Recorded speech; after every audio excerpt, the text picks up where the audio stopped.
diangkat menjadi rasul. Siapa yang ngangkat? Gubernur atau ketua daerah rumah wanita? Oleh Allah yang kuasa. Allah itu siapa, Mak? Pencipta alam semesta. Itu lagu ibu-ibu dulu, mengajarkan sejarah Nabi. Sekarang apa lagu-lagunya ibu-ibu? Modern mereka, sarjana, istri pejabat, tapi tidak tahu sejarah Nabi. Apa lagunya ibu-ibu sekarang? Yo, yo ayo, yo ayo, yo ayo. Apa itu ayo ayo? Ayo apa? Ayo apa? Putar ke kiri nona, putarlah ke kanan, beleng-beleng. Apa itu? Apa gunanya itu lagu-lagumu itu? Putar ke kiri, putar ke kanan. Apa?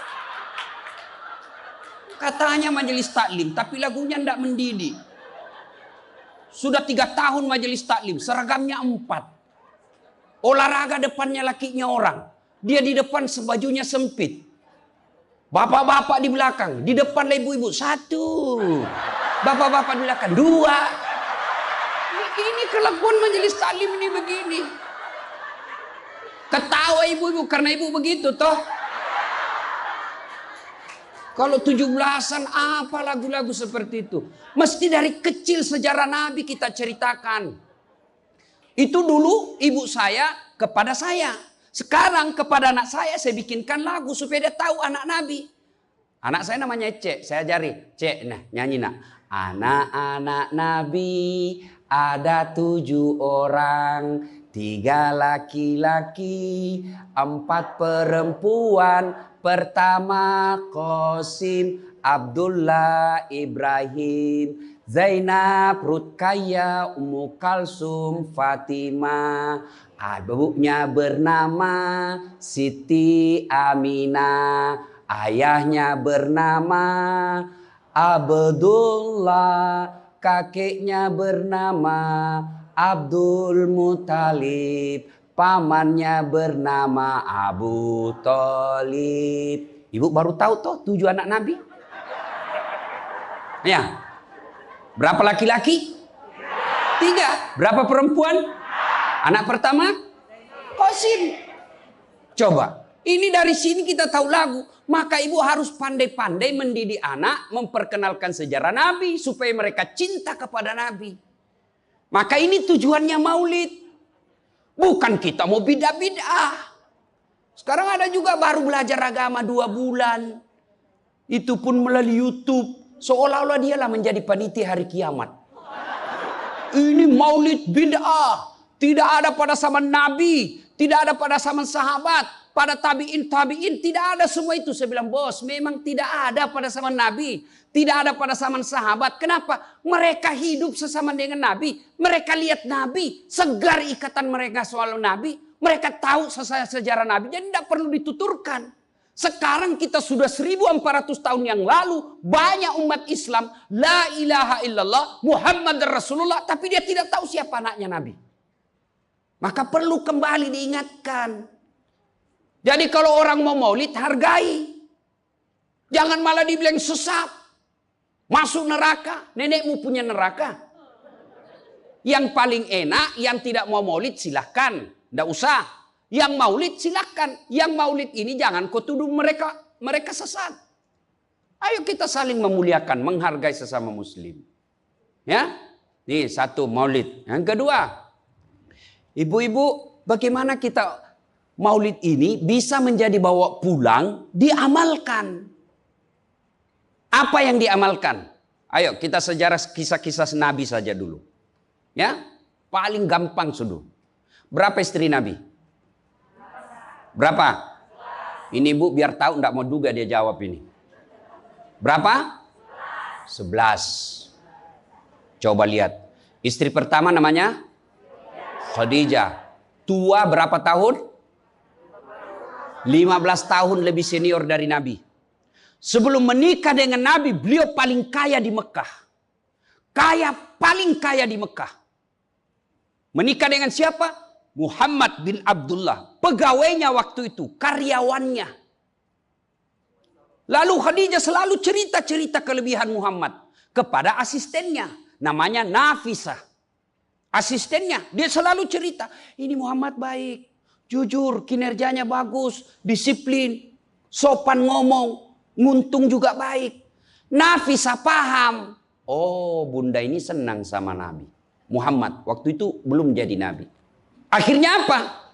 Nafisa jadi tim sukses. Tapi bukan tim sukses pilkada. Disuruh bikin baleho 10, cuma 5 dia bikin. Hilang 5. Ya kan? Ini Nafisa datang kepada Muhammad. Muhammad, bagaimana kalau ada perempuan suka kamu? Alhamdulillah. Tapi ini perempuan lebih senior dari kamu. Tidak ada masalah. Lebih tua 15 tahun. Tidak ada masalah. Tapi dia sudah 2 kali janda. Tidak jadi masalah. Tapi dia bosmu. Tidak jadi masalah. Yang jadi masalah, benar tidak dia senang sama saya? Kata Nafisa, tenang mas bro. Saya punya urusan. Jangan lagi cari dah hadis mas bro. Tidak ada. Lalu datanglah Nafisa kepada Khadijah. Bunda, bagaimana menurut bunda kalau ada laki-laki senang bunda? Alhamdulillah, terbuka jodoh. Tapi ini lebih muda dari bunda. Tidak jadi masalah. Lebih muda 15 tahun. Tidak jadi masalah. Tapi dia anak buahnya. Tidak jadi masalah. Yang jadi masalah, benar tidak dia senang sama saya? Kata Nafisa, tenang bunda, saya punya urusan. Ini namanya tim sukses yang tidak mempermalukan kedua belah pihak. Coba kalau Nafisa mau memanfaatkan situasi. Maka dia datang kepada Muhammad. Muhammad, dia suka kok bos. Tenang aja, ambil semua hartanya. Dia terlalu senang sama kamu. Nafisa kan tidak. Berarti ibu-ibu jaga perasaan orang. Jaga harga diri orang. Jangan permalukan orang. Meskipun ibu tahu ada aib dalam dirinya. Ini penyakitnya ibu-ibu. Apa? Tukang gosip. Ini. Duduk-duduk begini, damai tapi gersang. Oh, coba lihat siapa duluan pulang, dia jadi berbicara. Jadi gini Pak Gubernur itu dia duduk-duduk itu. Dia enggak cerita tapi apa? Dia mulutnya enggak ngomong tapi bibirnya dong. Memang fitrahnya. Apa begitu orang sini? Bukan cuma di sini. Orang Amerika juga tukang gosip perempuannya. Fitrahnya. Maka Nabi katakan kalau perempuan mau selamat, jaga mulutnya, aman dia masuk surga. Cuma kan gampang sekali kita gosip. Lewat teman kita. Apa? Nggak serasi kudungnya sama roknya. Dia bilang iya. Lipstiknya palsu. Kenapa kau tahu? Melengket di giginya. Semua mau diurus. Iya kan? Ini penyakit kita. Semua mau diurus. Ustadz aja dia gosip. Itu juga bajunya waktu di YouTube. Saya dengar tadi dilewat tadi saya dengar. Itu juga bajunya waktu di YouTube. Astagfirullah. Inilah penyakit ibu-ibu. Ibu. Mau gampang masuk surga? Ketika Nabi Isra Mi'raj kan dibawa jalan-jalan masuk surga. Subhanallah. Alhamdulillah. Banyak perempuan dalam surga. Begitu Nabi dibawa lihat neraka. Nauzubillah min zalik. Ya Allah ampuni hambamu. Ya Allah ampuni umatku. Ya Allah. Kenapa? Perempuan ternyata lebih banyak dalam neraka. Ditanya kenapa bisa begitu? Ada 2 kelemahan perempuan. 1, tidak mampu menjaga suaminya. Tidak mampu mengurus suaminya. Dan yang kedua tidak mampu menjaga lisannya. Jadi kalau ibu mampu menjaga lisan, aman. Itulah gunanya masker. Supaya ibu semua mau diurusin. Iya kan penyakit kita. Ya, Bu. Maka bertanyalah ibu-ibu di Makassar. Ustadz yang saya cerita ini kan benar. Memang begitu sifatnya Ustadz. Itulah benarnya namanya ghibah. Tidak boleh kita cerita kejelekan orang. Kalau dia salah yang ibu cerita namanya fitnah. Tidak ada jalan. Ayuhibbu ahadukum kata Allah. Sukakah kamu memakan bangkai sesamamu manusia? Maka berhenti cerita kejelekan orang. Jadi gimana solusinya Ustaz? Ketika datang orang cerita. Bu katanya Nauzubillah min zalik. Kita berlindung kepada Allah dari keburukan itu, Bu. Belum tentu suami kita lebih baik dari dia. Berhenti itu. Cuma kan enggak kita. Yang memang enggak tahu persoalan. Biar enggak tahu persoalan. Ikut campur. Ibu kalau suka ikut campur bikin urusannya ibu, nanti takdirnya seperti tauge. Tahu tauge? Tahu tauge? Coba lihat tauge, Bu. Kita bikin soto Banjar, ada. Pecel, sayur, lemper, ada. Ada tuh kalau di Makassar ada lemper. Ayo, maka karena dia selalu ikut campur, Allah takdirkan semua tauge bengkok. Dah ada lurus toh? Maka kalau ada ibu-ibu majelis begini kumpul, teriaki saja pagi-pagi toge nih ya. Ini penyakit perempuan. Maka ini gunanya kita peringati Maulid supaya ibu-ibu pulang berhenti cerita kejelekan orang. Tidak ada gunanya menghabiskan amal-amal kita. Nabi pernah kumpul para sahabat dan bertanya, "Atadruna manil muflis?" Saudara-saudara sekalian, kau tahu siapa yang bangkrut nanti di akhirat? Mereka tidak sholat ya Rasul, dia sholat. Yang tidak puasa ya Rasul, dia puasa. Yang tidak haji ya Rasul, dia haji. Yang tidak bayar zakat ya Rasul, dia zakat sedekah. Kalau begitu siapa yang bangkrut ya Rasul? Jarusu wa khati'ur rahim. Tetangga yang jahat sama tetangganya dan yang suka memutuskan tali persaudaraan. Dan salah satu jahat sama tetangga dan memutuskan tali persaudaraan adalah mereka suka menceritakan kejelekan orang. Adakah orang yang senang dicerita kejelekannya? Ada? Ada? Ada ibu? Lalu untuk apa kita cerita orang? Rajin betul istrinya majelis taklim. Baik betul itu istrinya. Tapi kasihan suaminya selingkuh kiri kanan. Lalu apa untungnya ibu cerita? Bu? Hei. Hei. Satu. Pulang pengajian. Tinggalkan gosip. 2. Rasulullah setelah menikah dengan Khadijah usia 40 tahun. Nabi dilantik menjadi Rasul. Pulanglah beliau 3 hari 3 malam di atas Gua Hira. Pulang menggigil. Dia ketuk pintu. Masuklah Nabi, kedinginan. Lalu Nabi berkata, "Istriku selimuti saya kedinginan." Kira-kira kalau ibu-ibu apa jawaban ibu? 3 hari 3 malam suami tidak ada kabar. Di WhatsApp tidak dibaca. Di telepon di reject. Tiba-tiba datang kedinginan, Bu. Selimuti saya, Bu. Apa jawaban ibu?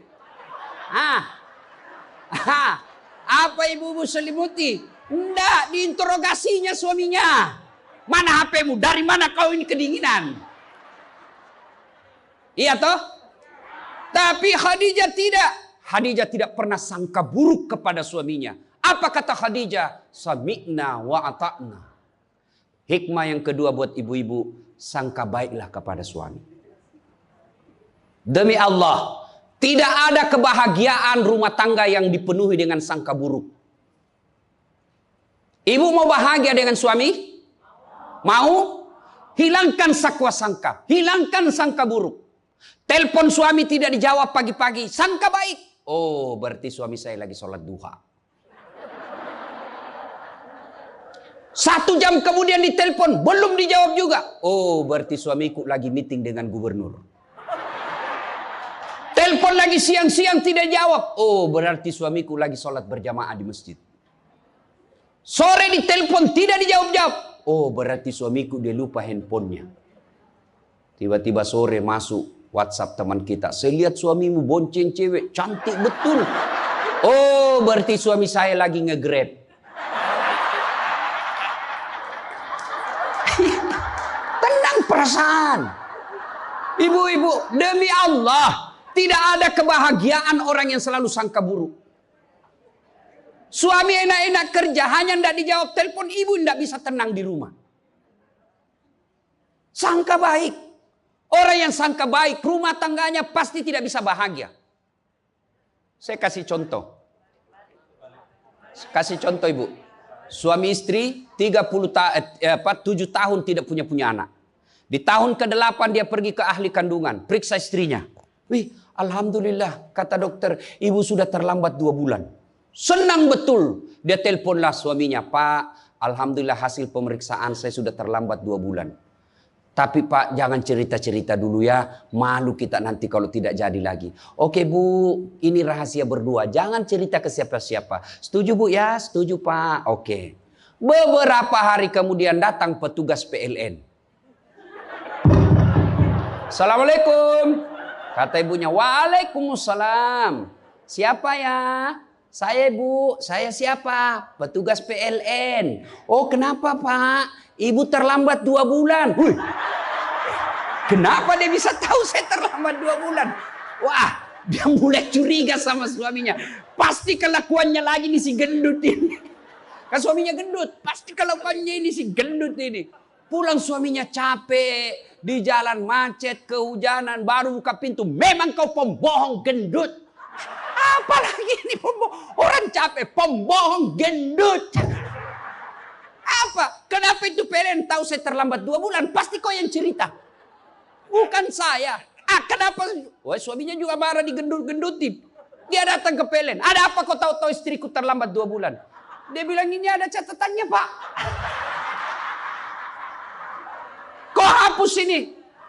Ya boleh Pak, tapi Bapak bayar dulu. Kalau saya tidak mau bayar, ya terpaksa punyanya Bapak diputus. Kalau punya aku diputus, apa dia pakai istri saya di rumah? Dia terpaksa pakai lilin.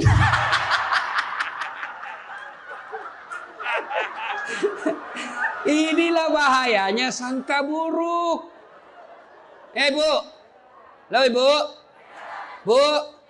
Salatullah salamullah ala toha rasulillah. Salatullah salamullah ala yasin habibillah. Oleh-oleh kedua pulang maulid, hilangkan sangka buruk. Tidak ada kebahagiaan orang sangka buruk. Begitu juga kepada pimpinan kita. Kok saya dimutasi? Sangka baik.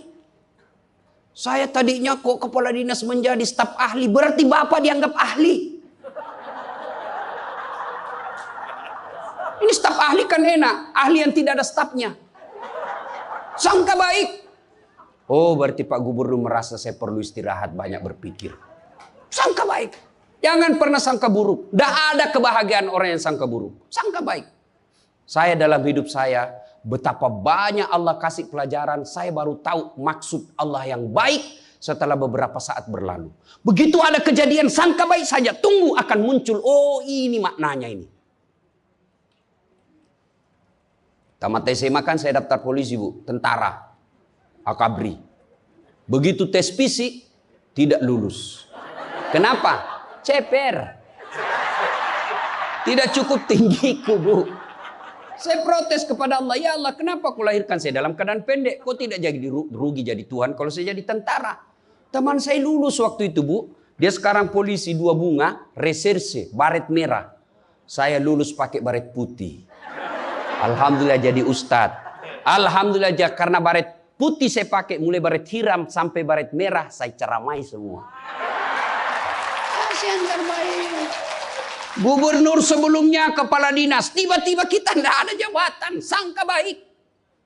Itulah hidup. Jangan pernah sangka buruk. Begitu juga kepada suami, sangka baik. Tidak ada ketentraman bagi rumah tangga yang selalu disertai sangka buruk. Dan ibu enaknya jadi istri karena ibu tidak tanggung dosanya suami. Saya bilang sama istri saya, mama nyecek. Kan ibu-ibu sekarang suka sekali periksa handphone. Untuk apa periksa handphonenya suami Bu?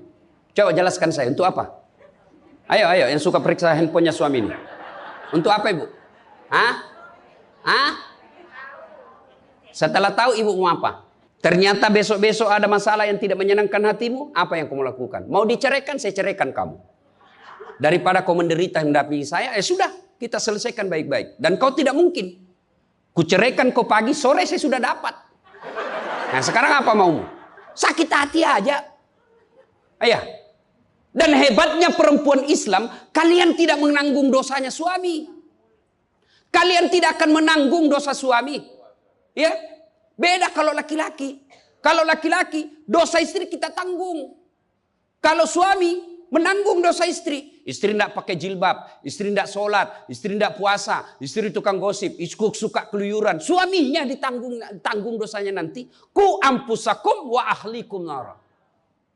Beda istri. Suami pezina, suami koruptor, suami narkoba, suami penjudi, suami tukang tipu. Ibu tidak tanggung dosanya suami. Itulah enaknya jadi perempuan Islam. Bahkan kalau dia sholat, dia puasa Ramadan, dia jaga harga dirinya, dia patuhi suaminya. Kata Nabi, tadahulul jannati bisalam. Silahkan ibu mau masuk pintu surga mana saja.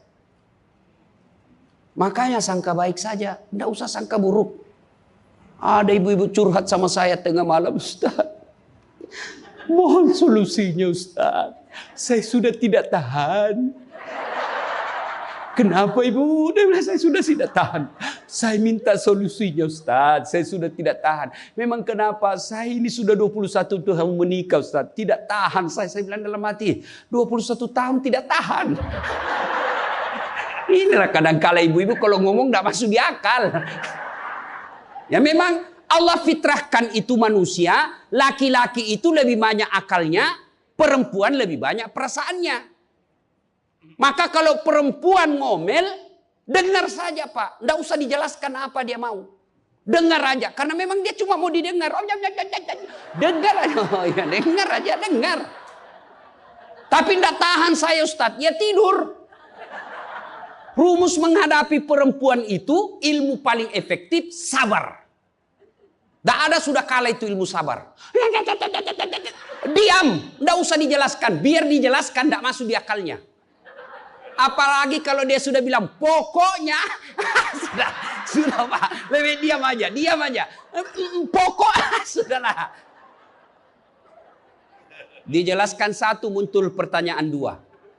Dijelaskan tuntas yang dua, muncul lagi pertanyaan tiga. Sudah tuntas semuanya, dia ungkap lagi yang 5 tahun yang lalu.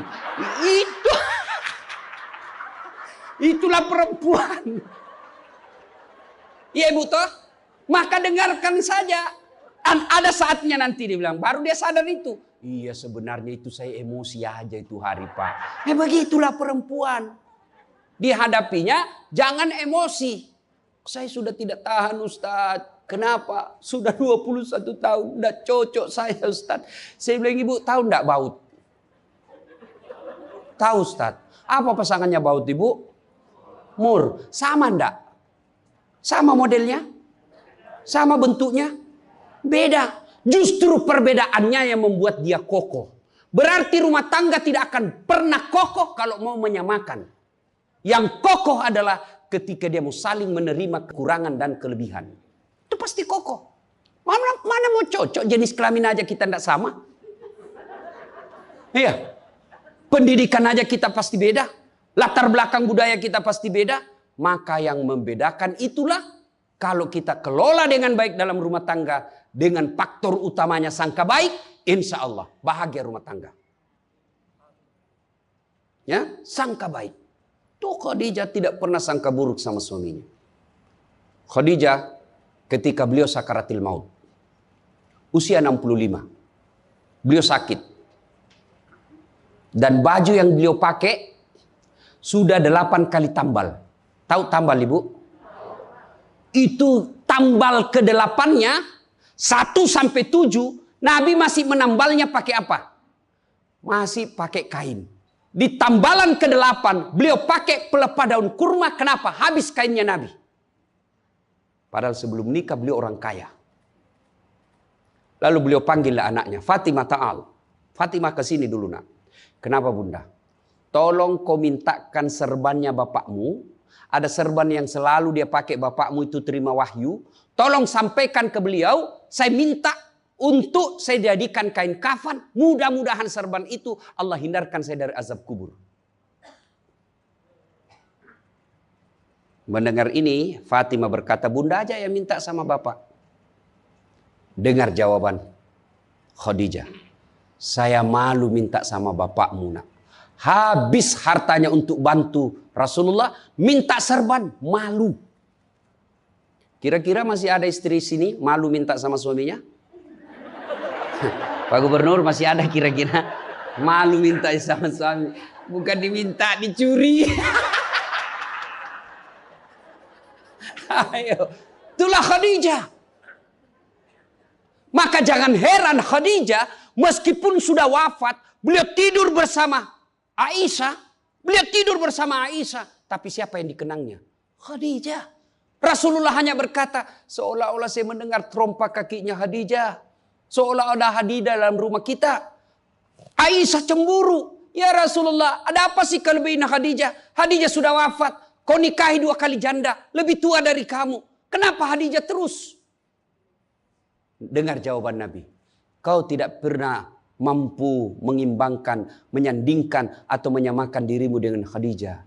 Ketika tidak ada orang percaya kepadaku, Khadijah orang pertama yang percaya ke Rasulanku. Ketika orang memboikot saya tidak boleh bertransaksi ekonomi kepada Muhammad, hartanya habis untuk membantu perjuangan dakwah.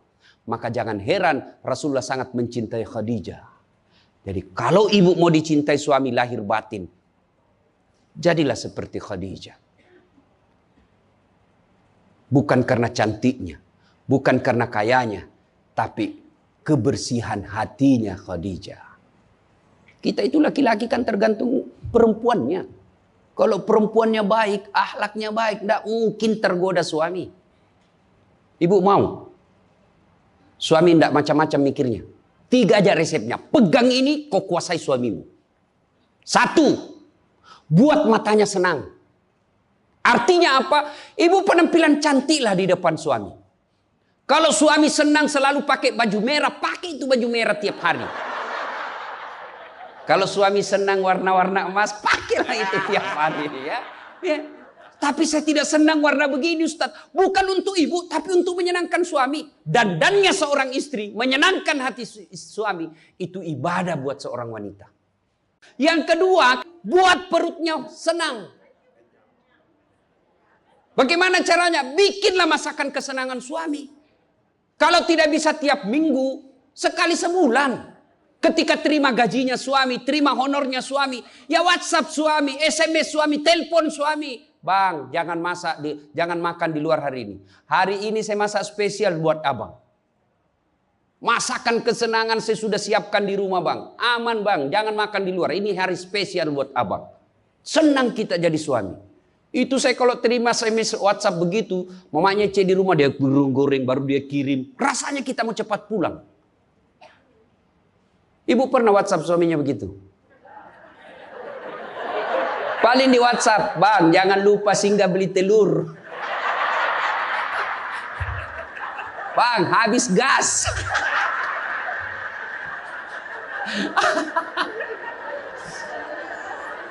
Kok tahu Ustaz? Ya saya rasakan juga.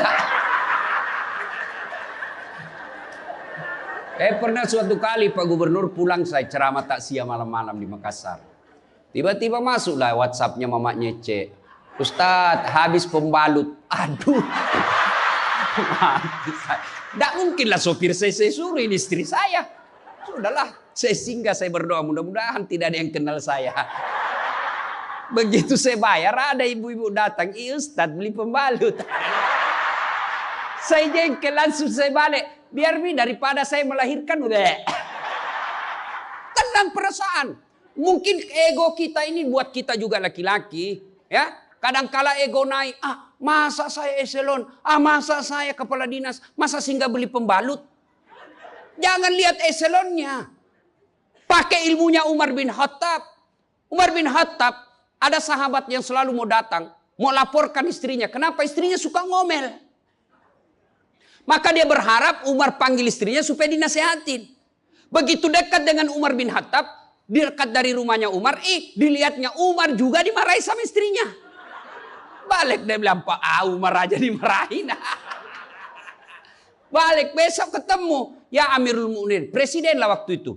Saya lihat kemarin Anda istri ngomel-ngomel, Anda senyum saja. Dengar ini jawaban bapak-bapak ini, para pejabat nih yang hadir. Dengar apa jawaban Umar. Begitulah cara saya berterima kasih kepada istriku yang telah hamil, melahirkan, dan menyusui anak saya. Coba, hilang itu emosi Pak, hilang itu harga diri. Kalau kita sudah ingat bagaimana susahnya itu ibu melahirkan, hamil. Masih ingat ibu-ibu waktu hamil? Masih? Ada ndak enaknya itu orang hamil? Untung saya tidak pernah hamil. Oh, coba ibu-ibu kalau hamil, jalan aja setengah mati. Aduh, sudah mau mau duduk aja, mana ada ibu hamil langsung duduk aja. Udah standar samping dulu itu kasihan. Iya ibu, ya benar. Kalau kita laki-laki paling ngidam.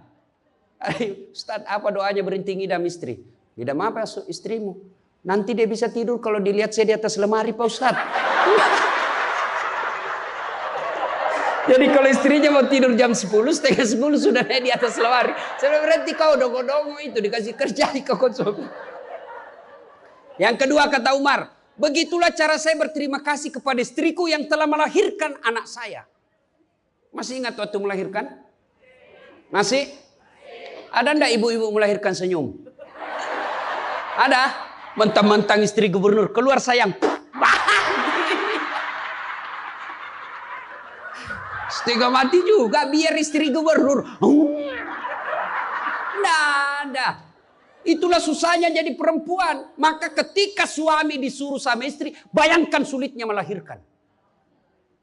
Yang ketiga kata Umar, begitu cara saya berterima kasih yang telah menyusui anak saya. Masih ingat waktu menyusui? Masih? Terutama waktu tumbuh giginya.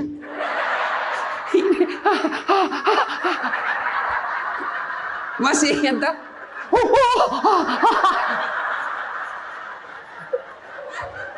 Untuk saya tidak pernah rasakan. Bu kalau digigitkan, mana dia ditinjau nanya, kok gigit saya? Tidak, dia usap, lepas nak. Iya ibu, iya. Siang anaknya, malam.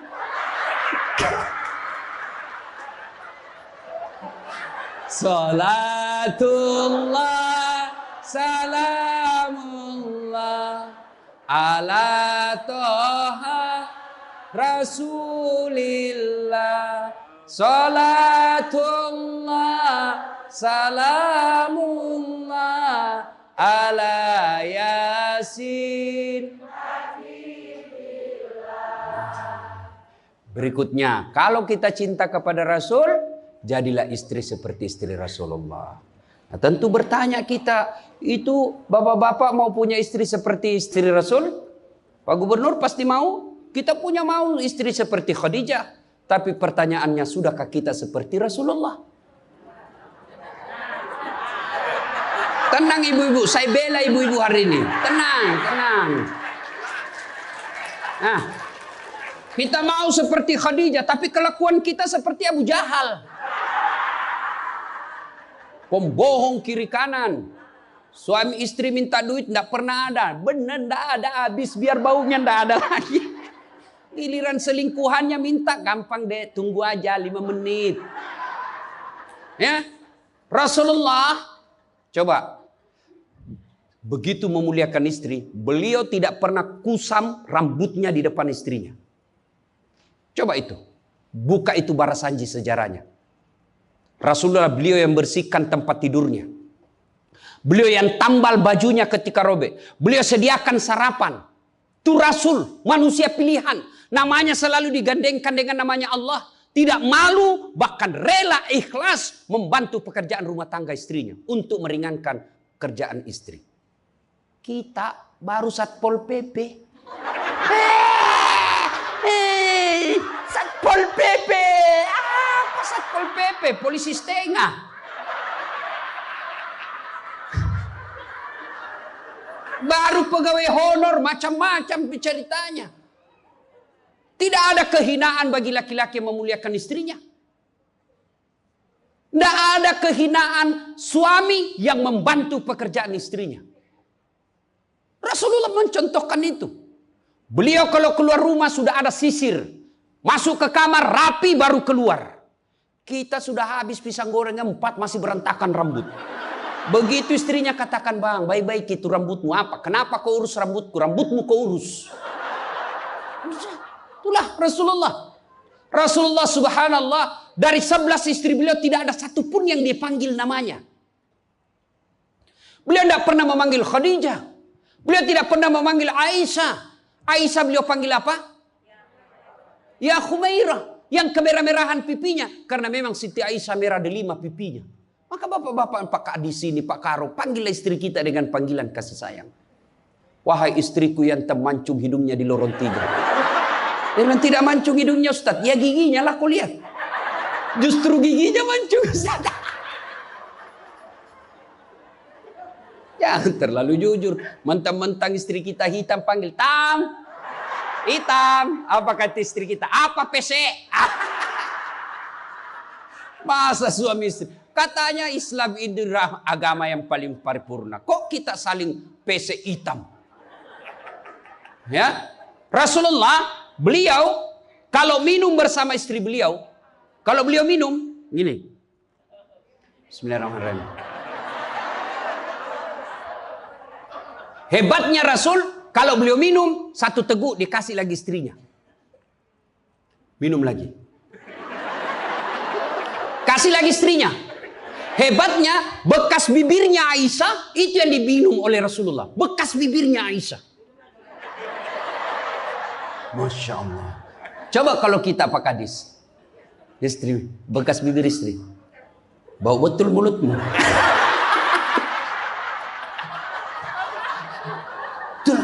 Maka kalau ibu bapak mencontoh Rasulullah, maka rumah tangga pasti bahagia. Dia bukan cuma surga akhirat menunggunya. Di dunia dia sudah dapatkan surga. Nggak usah ikut parenting. Quality time. Apa itu? Belajar saja sama diri Rasulullah. Kita ini sudah miskin di dunia. Rumah tangga kita kadang-kadang ngontrak-ngontrak. Tidak tahu lagi kewajiban istri kepada suami. Suami tidak tahu kewajiban kepada istri. Maka di dunia dia susah sanggara. Di akhirat apalagi nanti. Maka kalau kita tidak bisa dapatkan kekayaan sorga di dunia. Dengan harta. Maka dapatkan kebahagiaan itu dengan memperbaiki hati dalam rumah tangga. Suami tahu kewajiban kepada istri. Istri pun melaksanakan tugasnya kepada suaminya. Itu Rasulullah. Rasulullah subhanallah. Manusia mulia tidak pernah menghina istrinya. Maka jadilah suami seperti Rasulullah Muhammad SAW. Ibu bapak saudara-saudara sekalian. Suatu kali Umar bin Khattab menangis. Tiba-tiba ketawa lagi. Menangis lagi. Datanglah sahabat bertanya. Wahai Umar, kok sudah gila apa? Umar waktu itu sudah jadi presiden. Beliau katakan, bagaimana saya tidak ketawa? Saya mengingat waktu sebelum datang Muhammad SAW, saya pernah memakan Tuhanku. Dia bikin berhala dari roti, lalu dia makan itu Tuhannya. Dia bilang, bayangkan hebatku dulu sebelum ada Muhammad, Tuhan pun saya makan. Kan dia ketawa. Lalu kenapa engkau menangis ya Amirul Mukminin? Saya bayangkan sebelum Nabi Muhammad SAW datang di tengah-tengah kita. Saya pernah mengambil anakku yang masih orok, merah, saya rebut dari istriku, lalu saya bawa ke belakang rumah, saya gali pasir, saya tanam sendiri anak perempuanku itu, lalu saya timbun, saya lompat-lompat di atasnya karena saya anggap ini perempuan anak pembawa sial. Begitu zaman jahiliyah. Alhamdulillah setelah ada Muhammad, mampu melahirkan kita seperti sekarang ini, bisa membedakan yang hak dan yang batil. Berarti Rasulullah dikenang kehebatannya, karena berhasil memimpin, mengarahkan umatnya dari jahiliyah menjadi seperti yang kita nikmati sekarang ini. Berarti Pak Gubernur, kalau Bapak ingin dikenang sebagai pejabat, bukan hanya memperbaiki diri, tapi memperbaiki rakyat Sumatera Selatan. Dan Alhamdulillah saya senang sekali mendapat berita Bapak punya program yang sangat memuliakan kebaikan. Bukan Islam, kebaikan. 1 desa, 1 lurah, 1 rumah tahfiz. Meskipun Bapak sudah tidak menjabat sebagai gubernur, Selama rumah tahfiz itu dimanfaatkan, maka itu akan menjadi amal kebaikan dunia sampai di akhirat. Tapi percayalah, tidak mungkin Pak Gubernur hebat tanpa didukung sama istri. Tidak mungkin. Ini istri tidak kelihatan perannya, tapi menentukan SK. Benar. Biar Pak Gubernur senang sama Bapak, kalau istri Pak Gubernur tidak senang, berpengaruh itu tanda tangan. Iya, memang sudah itu begitu yang namanya kehidupan manusia. Saya juga tidak bisa hebat ceramah begini kalau istri saya tidak mendukung. Saya mau bikin naskah, digangguinya saya. Pergi sama bapakmu, cepat kau ambil itu. Nangis anak, mana bisa kita bikin naskah? Begitu kita mau ceramah, dia curi kita punya naskah. Apa? Mana bisa? Allah Subhanahu wa Ta'ala berfirman, mana sudah ini? Mana naskah kita? Maka yang terpenting kembali dalam maulid kali ini, mari jadikan rumah tangga kita sebagai pintu sorga, meraih sorga yang sebenarnya. Jangan berpikir di dunia tidak ada sorga. Kita kan selalu berdoa, fid dunya hasanah, wa fil akhirati hasanah. Selamat di dunia, selamat di akhirat. Apa itu fid dunya hasanah? Menurut para ahli tafsir Al-Quran, hasanah di dunia itu, sorganya dunia itu mengandung 4 komponen. 1, punya pasangan yang baik. Jadi kalau istri bagus agamanya, suami bagus agamanya, suami bagus akhlaknya, istri bagus akhlaknya, sudah 1 komponen sorga didapat. Yang kedua, punya anak yang soleh dan soleha. Tidak ada gunanya pangkat jabatan kalau anak kurang ajar. Ibu-ibu nih, kalau ibu meninggal siapa yang doakan? Hah? Suami. Tidak bakal, dia kawin lagi. Siapa yang doakan? Anak. Maka berhasilan ibu, saya setuju dengan pernyataan Pak Gubernur. Kalau mau hebat ini provinsi kita, ibu-ibunya harus menjadi pesantren pertama. Sayang, seribu sayang, ibu-ibu sekarang banyak yang gagal mendidik anak. Dihormati di luar, dimuliakan di kantor, sampai di rumah dimaki-maki sama anaknya. Itu siapa yang gagal? Ibunya. Kita kadang-kala bahagia, hebat kalau anak kita pintar bahasa Inggris. Hebat anaknya Ustadz, pintar bahasa Inggris. Apa hebatnya? Banyak yang bisa begitu. Masa banyak Ustadz? Ya sudahlah, ke Inggris lihat itu anak-anak di sana. Anak-anak di sana semua pakai bahasa Inggris, Bu. Memangnya kalau ibu nanti meninggal, anak berdoa pakai bahasa Inggris? Oh my God. Please help me my mother. Enggak. Pasti pakai bahasa Pado. Kepado, lindungi lo. Pasti. Ya, maka ibu-ibu didik anak. Yang ketiga komponen punya surga dunia, apa itu? Punya harta yang bermanfaat, bukan harta yang banyak. Mana harta yang bermanfaat? Harta yang banyak digunakan orang lain menjadi amal soleh-soleh, amal jariah. Bu-ibu nih, yang punya emas berlian, cincin. Ayo ibu, kalau ibu meninggal siapa yang punya itu? Hah? Siapa? Anak, istri kedua. Bukan anak, istri kedua yang pakai. Maka sedekahlah sebelum tiba saatnya. Dan yang keempat, surganya dunia, punya teman yang baik. Bukan teman kepentingan politik dan kekuasaan. Teman yang baik itu meskipun kita sudah pensiun masih baik sama kita. Meskipun kita sudah miskin masih baik sama kita. Itulah teman yang baik. Dan nerakanya dunia ketika kita punya jabatan. Banyak teman kita. Pas kita hilang jabatan semua menjauh dari kita. Itu nerakanya dunia. Nah ibu bapak saudara-saudara sekalian. Mari mewujudkan ini melalui maulid. Maulid ini tidak ada guna kalau kita pulang tidak diamalkan. Minimal amalkan dengan menjadi suami yang baik. Dan istri yang baik. Terakhir. Kalau kita mencintai Rasulullah, maka kita ikuti sunnah-sunnahnya. Apa sunnah? Yang gampang-gampang, tidak usah berat-berat. Mulai hari ini, oleh-oleh khusus ibu, kapan dan dimanapun selalu ada wudhu. Coba ibu amalkan. Bapak-bapak pegawai, bapak mau pergi kerja, wudhu dulu.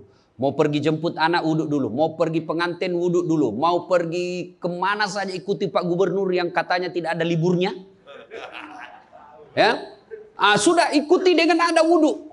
Orang yang selalu ada wudhunya, innallaha yuhibbut tawwabina wa yuhibbul Mutatakhirin, dicintai oleh Allah Subhanahu wa taala. Ibu bapak saudara-saudara sekalian, banyak yang ingin kita sampaikan tapi waktu jualah yang membatasi kita. Insya Allah lain waktu dan kesempatan kita akan lanjutkan.